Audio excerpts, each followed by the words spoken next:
Assalamualaikum warahmatullahi wabarakatuh.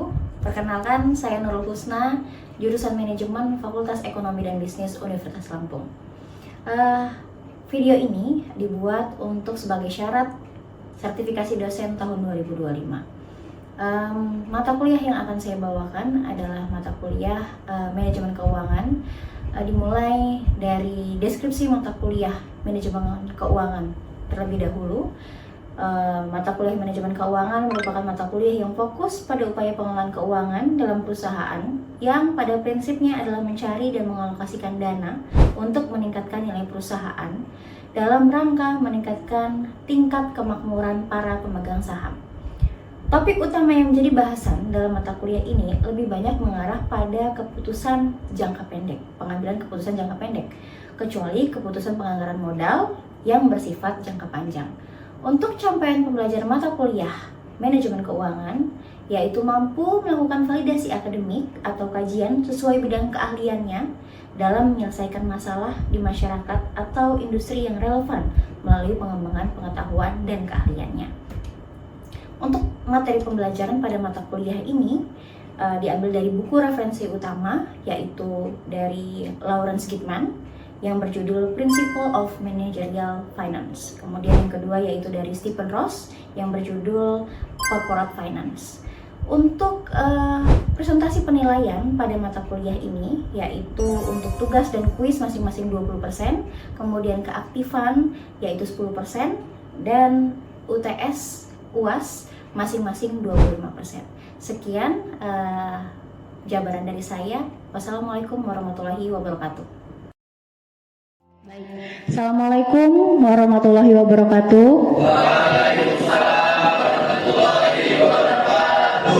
Selamat siang semuanya, mahasiswa. Oke, masih sehat ya? Sudah kenyang, sudah makan? Hari ini kita bertemu kembali di mata kuliah Manajemen Keuangan, ya, pertemuan keempat. Ini adalah RPS Manajemen Keuangan. Pertemuan 1 kita sudah mempelajari tentang peran dan fungsi lembaga keuangan, ya. Kemudian pertemuan kedua kita sudah belajar tentang lembaga dan pasar keuangan. Kemudian minggu lalu kita sudah belajar tentang laporan keuangan. Nah, hari ini pertemuan keempat kita akan belajar tentang rasio keuangan. Oke, kita langsung masuk ke materi ya.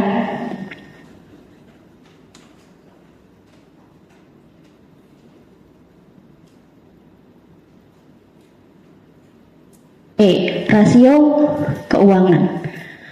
Minggu lalu kita sudah belajar tentang laporan keuangan.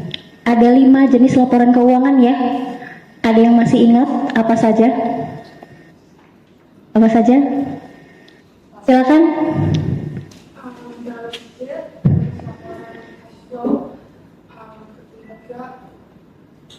Posisi keuangan. Balance sheet dengan posisi keuangan, bukankah sama? Balance sheet, balance sheet, cash flow, kemudian Profit and loss. profit and loss, Loss to financial. Ya, catatan finansial. oke, pencatatan atas laporan keuangan. Yang kelima, yang terakhir, Arus dan modal. arus kas tadi udah. Modal. Perubahan modal, laporan perubahan modal. Oke ya, ada 5 ya. Pertama, laporan posisi keuangan atau bicaranya balance sheet bahasa Inggrisnya, atau laporan neraca. Kemudian yang kedua laporan laba rugi, laporan arus kas, laporan perubahan modal, dan laporan pencatatan atas laporan keuangan. Ada 5 ya.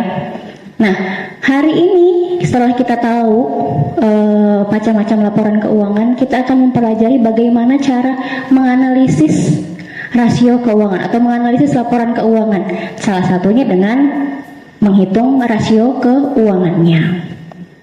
Ya. Jadi tujuan pembelajar pada hari ini, yang pertama, mahasiswa kalian dapat memahami tentang rasio keuangan, kemudian mengetahui manfaat rasio keuangan, dan yang ketiga dapat menganalisis rasio keuangan perusahaan. Oke, ini adalah definisi rasio keuangan.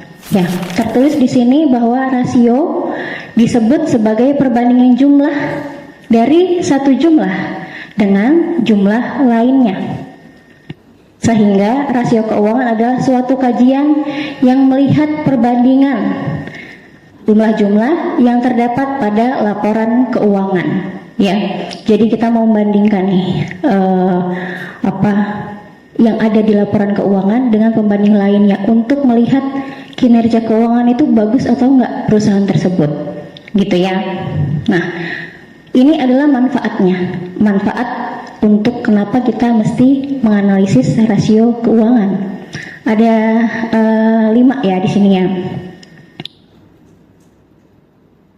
Yang pertama, sangat bermanfaat untuk dijadikan sebagai alat menilai kinerja dan prestasi perusahaan.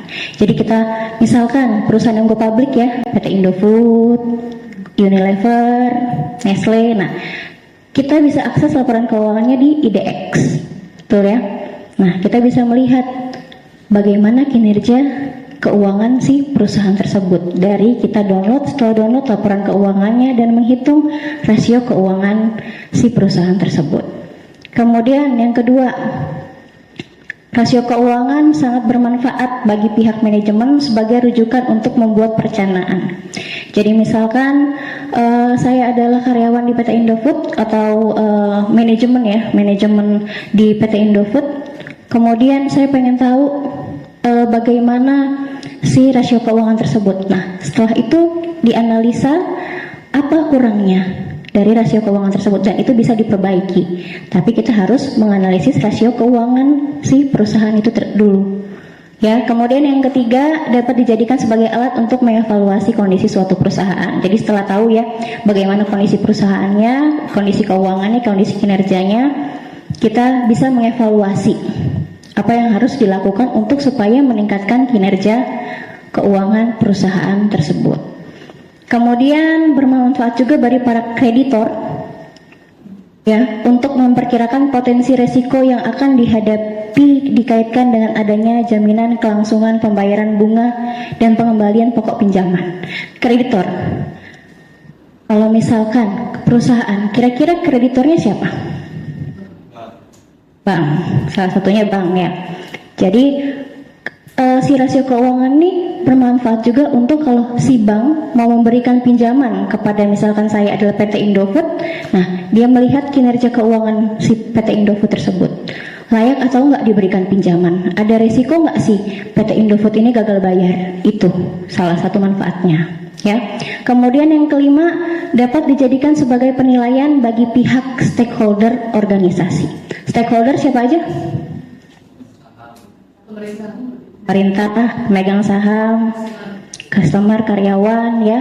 Beda ya shareholder sama stakeholder. Shareholder pemegang saham. Kalau stakeholder semua pemangku kepentingan. Pemerintah, kemudian karyawan, kemudian konsumen, semuanya yang berkepentingan. Itu. Kalau pemegang saham shareholder. Oke, cukup di sini. Ada pertanyaan untuk manfaat sebelum kita masuk ke materi selanjutnya untuk menghitung rasio keuangannya. Cukup? Oke. Yang pertama ada 4 jenis rasio. Jenis yang pertama adalah rasio likuiditas. Rasio likuiditas ini adalah untuk mengukur kemampuan perusahaan dalam memenuhi kewajiban jangka pendeknya. Kewajiban jangka pendek ada yang tahu seperti apa? Silakan. Kewajiban jangka pendek itu adalah kewajiban dalam jangka kurang lebih dari 1 tahun.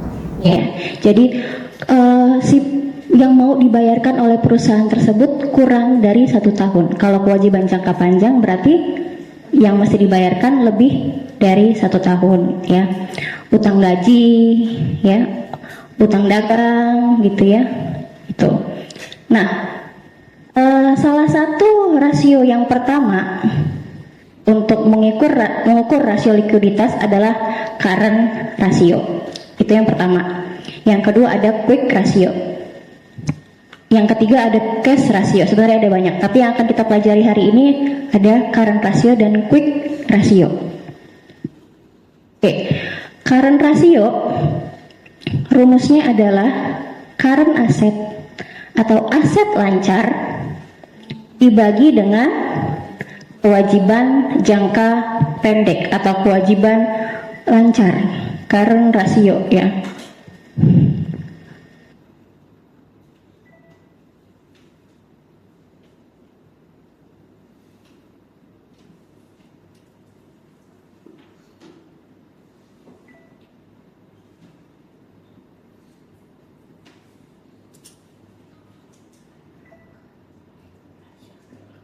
Oke, tulisan saya jelas ya?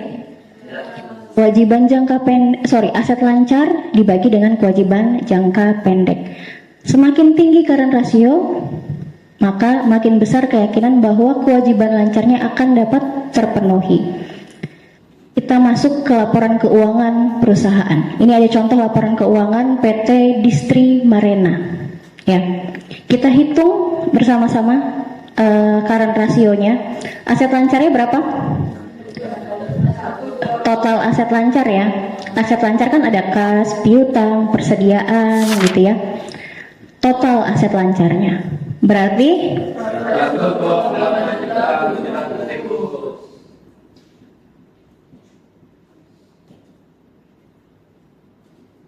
kewajiban jangka pendeknya atau liabilitas lancar.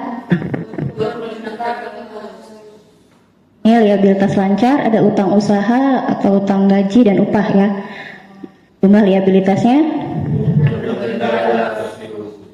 Sebentar ya.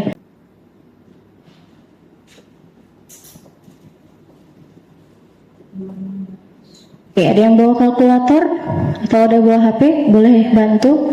Pak Is, boleh Pak Is, ada kalkulator dihitung berapa? 4,8. Artinya kalau current rasionya segini adalah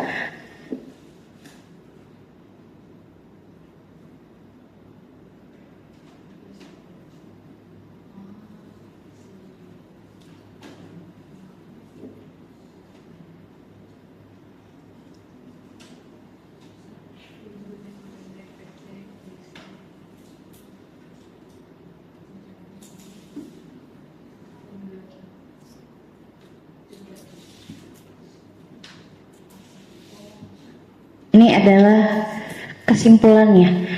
Rp1 kewajiban jangka pendek PT Distri Marena dijamin Rp4,8 aset lancarnya. Kalau seperti ini, bagus atau enggak current rasio si perusahaan Distri Marena ini?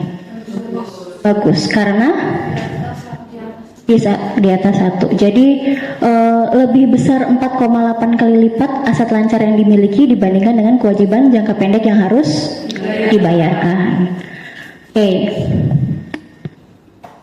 Kita masuk ke laporan keuangan perusahaan PD Hadian, perusahaan daerah Hadian. Ada yang mau menghitung ke depan current rasionya? Rumusnya udah ada. Aset lancar, jumlah aset lancar dibagi dengan jumlah kewajiban jangka pendek. Ada semua di sini ya. Jumlah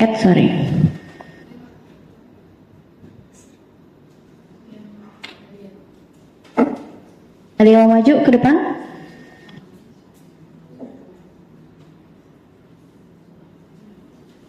Dava, boleh silakan Dava. Di sampingnya aja ya Dava.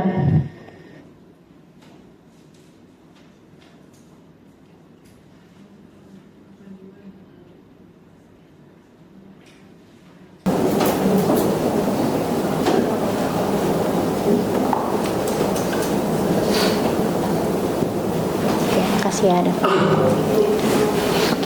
Betul ya? Bagus nggak PD Hadian kinerja keuangan current rasionya? Bagus ya. Bagus juga. Tapi kalau misalkan kita membandingkan nih kewajiban jangka pendek current rasio yang PT Distri Marena sama current rasio yang PD Hadian, bagusnya yang lebih bagus yang mana? Distri Marena lebih besar gitu ya. Dua-duanya sama-sama baik kinerjanya, tapi lebih baik sih Distri Marena. Sampai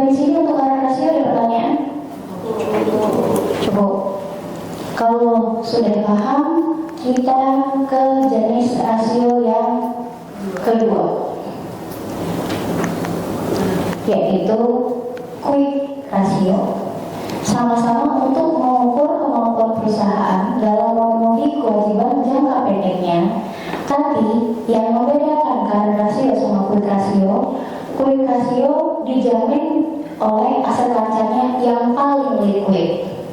Makanya dia dikurangi persediaan, jumlah aset lancar dikurang dengan persediaan dibagi dengan kewajiban jangka pendek. Itu persediaan kalau misalkan saya baca Indomie, berarti persediaannya apa? Indomie gitu ya, barang-barang. Makanya aset lancar yang bukan sangat liquid. Jadi quick ratio dikurangi persediaan karena asetnya, kemudian dibagi dengan kewajiban jangka pendeknya.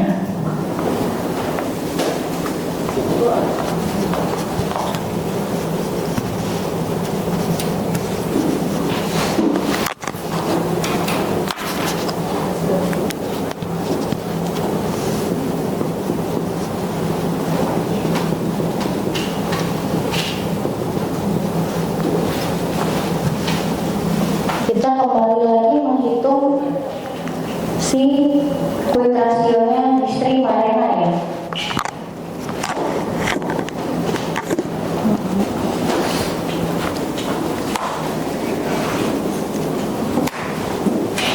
Oke, persediaannya si Sri Marena berapa? 128.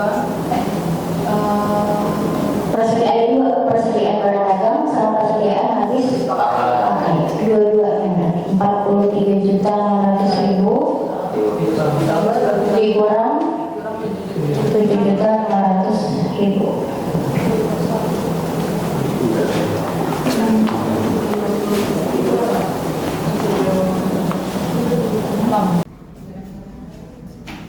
Berapa? 36.100.000. Hah? 36. Oh ini? Oke. Kok dibagi 26.500.000.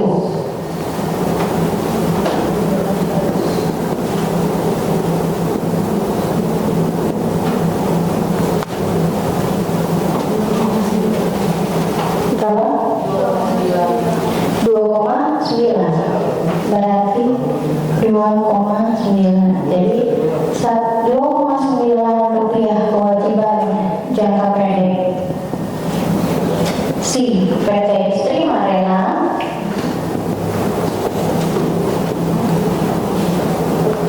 dijamin sorry, 1 rupiah kewajiban jangka pendek di PT Sri Marena dijamin 2,9 aset lancarnya yang paling liquid. Itu untuk quick ratio si PT Sri Marena. Kembali lagi kita ke laporan keuangannya PD Hadian. Ada yang mau hitung ke depan quick ratio-nya?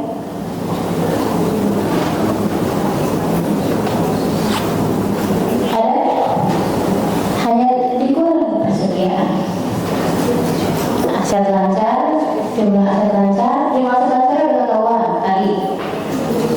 Kewajiban jangka pendeknya atau kewajiban lancarnya sudah 2.935.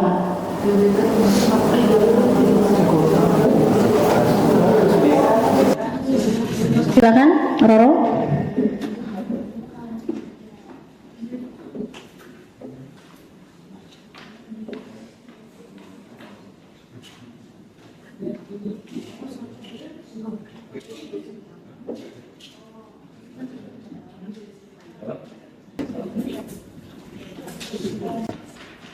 Baik, terima kasih Roro. Ya, jadi kalau kita melihat quick ratio PT di Sri Marena hasilnya 2,9, bagus ya. Quick rasionya PD Hadian 1,6, sama-sama bagus keduanya. Tapi yang paling bagus Tetap PT Distri Marena ya. Quick rasionya juga, current rasionya juga tadi kinerjanya paling bagus sih Distri Marena. Berarti untuk yang jenis rasio pertama, rasio likuiditas, yang paling bagus dari dua perusahaan ini, PT Distri Marena dan PD Hadian, adalah PT Distri Marena. Sampai di sini untuk kedua jenis rasio likuiditas. Ada pertanyaan? Cukup? Cukup ya. Setelahnya kita masuk ke jenis rasio yang kedua, rasio leverage. Rasio leverage ini untuk mengukur seberapa besar si perusahaan tersebut dibiayai oleh hutang. Jadi kita mau lihat dari aset yang dimiliki si perusahaan tersebut, hutangnya berapa sih? Dari modal yang dimiliki oleh perusahaan tersebut, hutangnya berapa sih? Gitu. Ya. Nah, yang pertama debt ratio. Debt ratio atau debt asset ratio. Jadi kita membandingkan total hutang yang dimiliki si perusahaan tersebut dengan total aset yang dimiliki oleh perusahaan tersebut.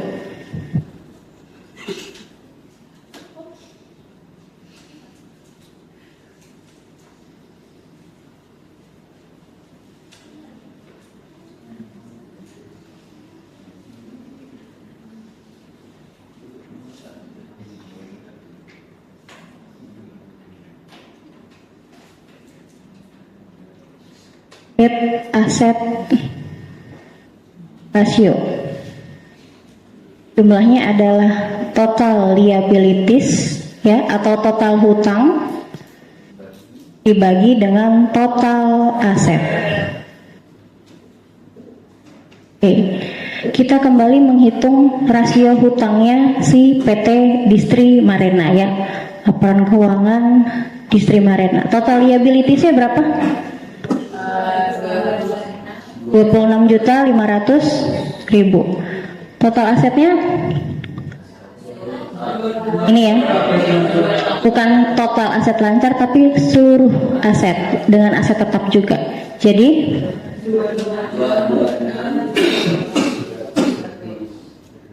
oke, ada yang mau bantu menghitung?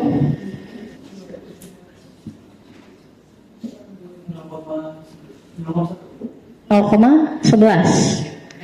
Kalau dibentuk persen berarti 11%. Karena ini debt asset ratio, jadi 11% aset yang dimiliki PT siapa tuh Distri Marena dibiayai oleh hutang. Kira-kira kalau seperti ini masih baik apa enggak kinerjanya untuk rasio hutang? Baik ya. Coba kita bandingkan dengan si PD Hadian. Ya, ini laporan neracanya PD Hadian. Ada yang mau menghitung debt asset rasionya? Ais?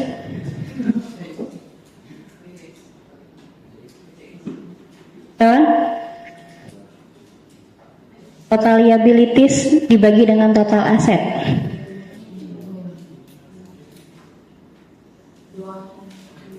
Atau total kewajiban. Liabilities itu kewajiban ya. Dava? Oke, silakan Dava. Nanti setelah ini Kartika ya. Siap-siap Kartika. Dihapus aja dulu ini ya.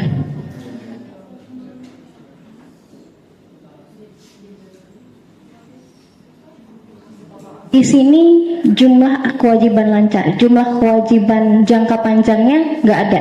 Jadi kita anggap jumlah kewajibannya atau jumlah liabilitiesnya adalah si 2.935.000.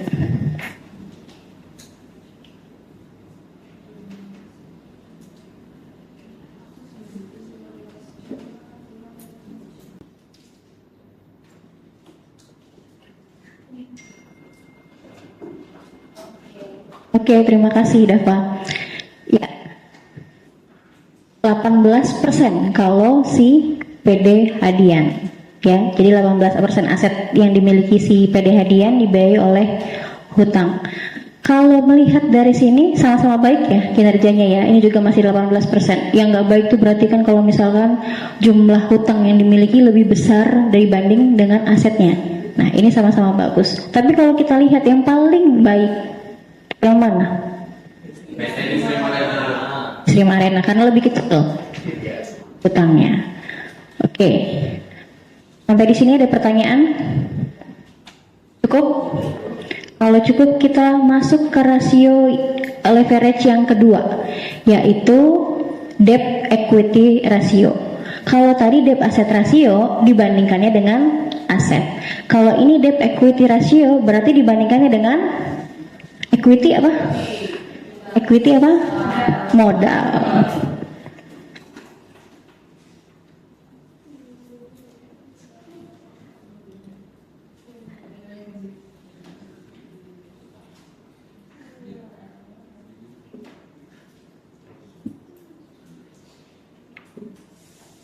Kita kembali ke laporan keuangannya si PT Distri Marena. Modalnya berapa atau ekuitasnya? Jumlah ekuitas 200 juta 200 ribu. 26.500.000 dibagi dengan 200.200 berapa?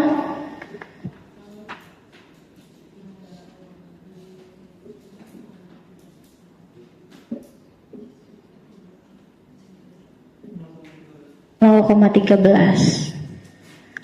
13%. Berarti 13% equity atau modal yang dimiliki PT Distri Marena dibiayai oleh hutang. Jadi 11% dari aset dan 13% dari modal yang dimiliki PT Distri Marena dibiayai oleh hutang. Oke, kembali lagi kita ke laporan keuangannya si PD Hadian. Ada yang mau menghitung debt equity rasionya si PD Hadian? Artika? Ya.